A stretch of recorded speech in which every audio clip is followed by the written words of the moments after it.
Swine flu इस तरह से बढ़ता जा रहा है कि कोई किसी को नहीं बख्शता है। स्वास्थ्य राज्य मंत्री की आपने बात सुनी, कुल देश भर में 833 लोगों की मौत हो चुकी है।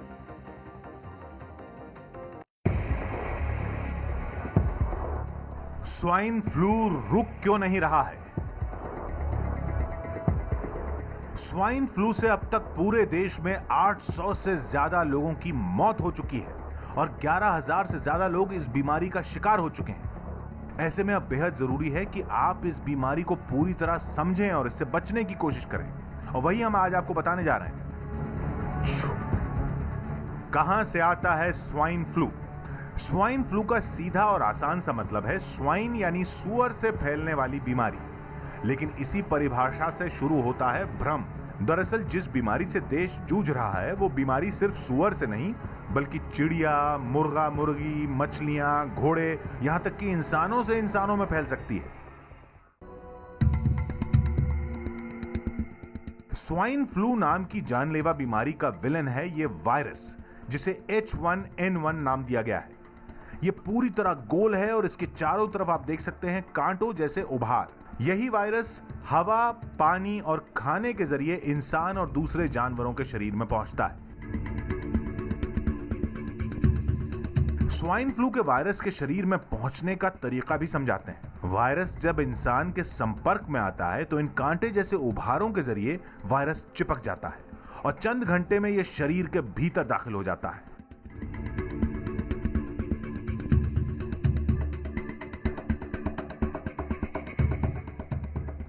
स्वाइन फ्लू का पता कैसे चलता है? शरीर में पहुंचने के 7 दिन बाद दिखाई देते हैं स्वाइन फ्लू के लक्षण। 5वें दिन से कुछ असर दिखने लगता है। दिमाग थकान महसूस करता है, भूख का एहसास बंद हो जाता है, बुखार शुरू होने लगता है, नाक से पानी बहना और गले में खराश का एहसास होता है, उल्टी और दस्त जैसे लक्षण शुरू हो जाते हैं। ये लक्षण दिखने के बाद मरीज के पास अब तक मौजूद इलाज के लिए होते हैं पहले 48 घंटे। स्वाइन फ्लू का इलाज मुमकिन है? स्वाइन फ्लू के मरीज के लिए अब तक दुनिया भर में सिर्फ 2 दवाएं मौजूद हैं, टैमीफ्लू और रिलेंजा। इन दवाओं से क्या होता है ये समझने के लिए आपको एक बार फिर दिखाते हैं स्वाइन फ्लू का H1N1 वायरस। इसमें 2 हिस्से साफ दिख रहे हैं। बाहर की तरफ कांटे जैसे उभार, आप इसे वायरस के हथियार कह सकते हैं, और गोल वायरस के बीचों बीच है उसकी जान, यानी उसके जरिए ये दूसरे वायरस को पैदा कर सकता है। जो दवाएं अब तक मौजूद हैं उससे जानलेवा वायरस की जान नहीं जाती, यानी वो इस हिस्से पर बेअसर हैं। तो क्या होता है? दोनों दवाएं सिर्फ उसके हथियारों यानी बाहरी कांटे जैसे उभारों पर काम करती हैं। दवा इन उभारों के सिरे पर चिपक जाती है और इसके बाद वायरस का चिपकना भी बंद, और अगर शरीर के किसी हिस्से में मौजूद है तो उसका वहां से निकलना, चलना फिरना सब बंद, यानी बीमारी की रोकथाम।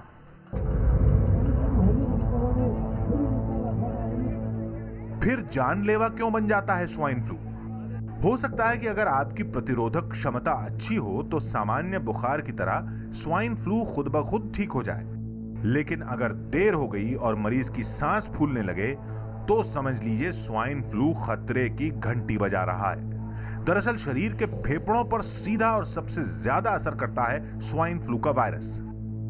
यह है इंसानी फेफड़ा जिससे हम सांस लेते हैं और हमारे शरीर को ऑक्सीजन मिलती है। जरा करीब से देखिए, फेफड़े में ऐसी छोटी छोटी हवा की कोठरियां होती हैं और इनके चारों ओर खून की महीन नलियां जो इन कोठरियों से ऑक्सीजन खून में पहुंचा देती हैं। स्वाइन फ्लू होने पर वायरस फेफड़े पर असर करता है और ऑक्सीजन की कोठरियां फट जाती हैं। इससे खून निकलता है जो फेफड़े में जमा हो जाता है। फेफड़ों का फूलना और पिचकना बंद हो जाता है। इसके बाद मरीज कोमा में चला जाता है और जान जाने का खतरा होता है। जानलेवा स्वाइन फ्लू रुक क्यों नहीं रहा?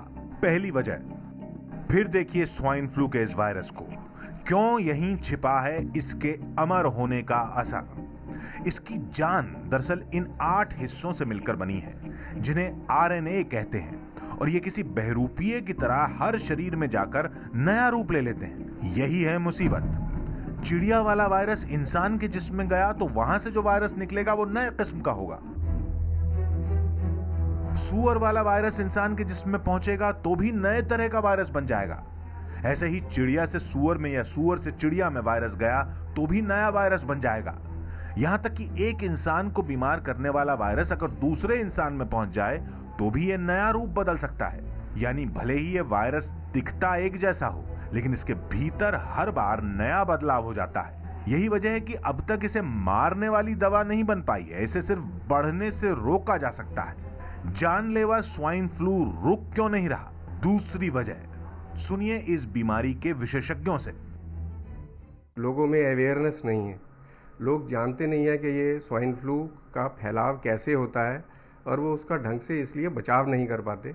अगर हम लोगों को उससे स्वाइन फ्लू से बचने के तरीके पता होंगे तो एक इंसान से दूसरे इंसान तक वो नहीं फैलेगा और वो वहीं पे इसका जो एपिडेमिक या महामारी का जो प्रकोप लेता जा रहा है वो फौरन ख़त्म हो जाएगा।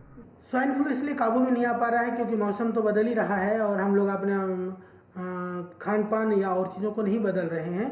पर इससे बड़ी बात यह भी है कि एक जो भय का वातावरण होता है, क्योंकि स्वाइन फ्लू से ज़्यादा बाकी तरह की जो वायरस है वो बहुत बढ़ रहे हैं, तो एक भय का वातावरण होने से भी एक तरह से ये लोगों में ये चीज़ें बढ़ रही है।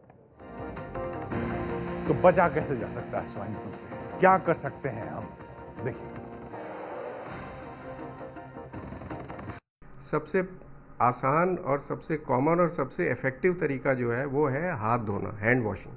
स्पेशली कुछ भी खाने से पहले या अपने हाथों को अपने मुंह पे या नाक पे लगाने से पहले अगर हम अपने हाथ साफ करके रखें तो बहुत आसानी से हम इस कीटाणु से अपना बचाव कर सकते हैं। अगर अपने मुंह पे कुछ सफाई करनी है तो उसको हम टिश्यू पेपर इस्तेमाल करें, टिश्यू पेपर से उसको साफ़ करें और उसको टिश्यू पेपर को ही फेंक दें। हैंकरचीफ या अपना रूमाल जो है वो यूज़ ना करें, क्योंकि उसको बार बार इस्तेमाल करने से कीटाणु या वायरस जो इसका है वो आपके रूमाल के अंदर रह जाता है और वही फिर आगे फैलाता रहता है। जब भी किसी को खांसी आ रही है या कुछ उसको नाक से सिक्रीशंस आ रहे हैं तो खांसना उसको ओपन पब्लिक में नहीं खांसना है, उसको या तो अपनी बाजू के अंदर इस तरह से करके खांसी करनी है या फिर जैसे मैंने बताया टिश्यू पेपर लेके और उसके अंदर ही खांसी करनी है। अपने हाथ नाक और मुंह के पास ना ले जाएं, उनको टच ना करें तो ये वायरस आपके नाक और मुंह तक नहीं पहुंचेगा, क्योंकि यही वो एंट्री पॉइंट्स होते हैं जहां से कि वायरस अंदर जाता है। अगर आपके हाथ पे लगा भी रह गया है वायरस और अपने हाथ आप बार बार मुंह पे या नाक पे नहीं लगा रहे हैं तो उससे बहुत इफेक्टिवली आप बच जाते हैं। सरफेसेस टच ना करें और हर एक से जिसको भी खांसी है उससे आप अगर आर्म्स लेंथ पे रहें, एक हाथ की दूरी पे उसको रखें तो उससे आपको आने के चांसेस ना के बराबर होते हैं। सबसे पहले तो मास्क लगाना चाहिए और अपने हाथों को कायदे से साफ रखें, हाथों वगैरह। और इसमें विटामिन सी की अधिकता वाले पेय पदार्थ जरूर लेते रहें, तो बहुत तेजी से नहीं आपको अटैक करेगा। और मेडिसिन इसके लिए सबसे पहले तो प्रिवेंटिव मेडिसिन भी देते हैं हम लोग, लेकिन अकॉर्डिंग टू सिम्टम हमारे यहाँ होम्योपैथिक में मेडिसिन चलती है। बहुत हाई फीवर हो गया तो उसमें एकोनाइट है, बहुत ज़्यादा ऐसा फीवर हो गया कि हाथ पैर चलाने में बहुत कमजोरी आ रही पेशेंट को, श्वास बहुत तेजी से ले रहा है, उसमें आर्सेनिक देते हैं।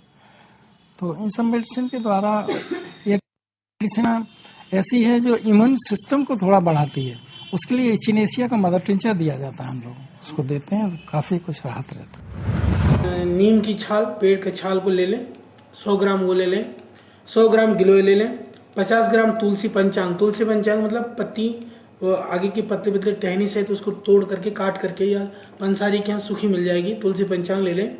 50 ग्राम दालचीनी ले लें, 25 ग्राम लौंग ले लें। इन पांचों चीज़ों को मिला करके मोटा मोटा कूट के डिब्बे में भर के रख लें।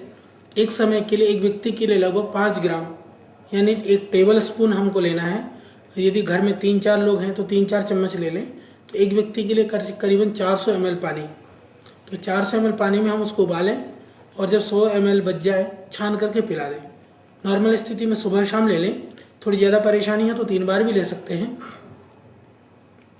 इस प्रयोग को करेंगे तो आप देखेंगे कि इससे तुरंत लाभ होगा और आपका जो है स्वाइन फ्लू भी ठीक हो जाएगा। वायरस से बचने का सबसे पहला कारण है कि हम जो भी खाना ले रहे हैं, आहार ले रहे हैं, उसको ठीक करें। तली हुई चीज़ें, ज़्यादा मिर्च मसाले वाली चीज़ें या बाज़ार की जो चीज़ें हैं उनसे हमको स्ट्रिक्टली बचना चाहिए। उसके बाद में सब्जियों वगैरह को भी खूब अच्छी तरह से साफ कर करके, अच्छी तरह से धो करके तो ही प्रयोग करना चाहिए। और कब्ज न रहे, पेट साफ हो, पीने में गर्म पानी का हम प्रयोग करें। जैसे दूध में हल्दी डाल कर ले सकते हैं, दूध में मुनक्का, छुआरा वगैरह डाल कर ले सकते हैं। उससे हमारी शरीर की रोग प्रतिरोधक क्षमता की वृद्धि होगी, हमारा जो इम्यून सिस्टम है वो स्ट्रॉन्ग होगा। इसको करने के बाद में हम कब्ज ना रहे, विशेष कर करके, क्योंकि कब्ज रहने से बहुत सारी परेशानियां खड़ी होती हैं। अभी बदलता हुआ मौसम है, तो एकदम धूप में से ठंड में या ठंड से गर्मी में न जाएं, थोड़ा सा ध्यान रखें। इतनी सावधानियां हम बरतेंगे तो काफ़ी इस तरह की समस्याओं की होने की संभावना नहीं रहती है। नियमित रूप से प्राणायाम करें, भस्त्रिका, कपालभाति, अनुलोम विलोम या सूर्य नमस्कार का अभ्यास आधा घंटा लगभग एक्सरसाइज करें, उससे भी बहुत फर्क होगा। देखा हमने एलोपैथी में, होम्योपैथी में, आयुर्वेद में ये इलाज हैं, लेकिन सावधानी सबसे बड़ा अभी तो इलाज दिख रहा है जिस तरह से ये फैलता जा रहा है।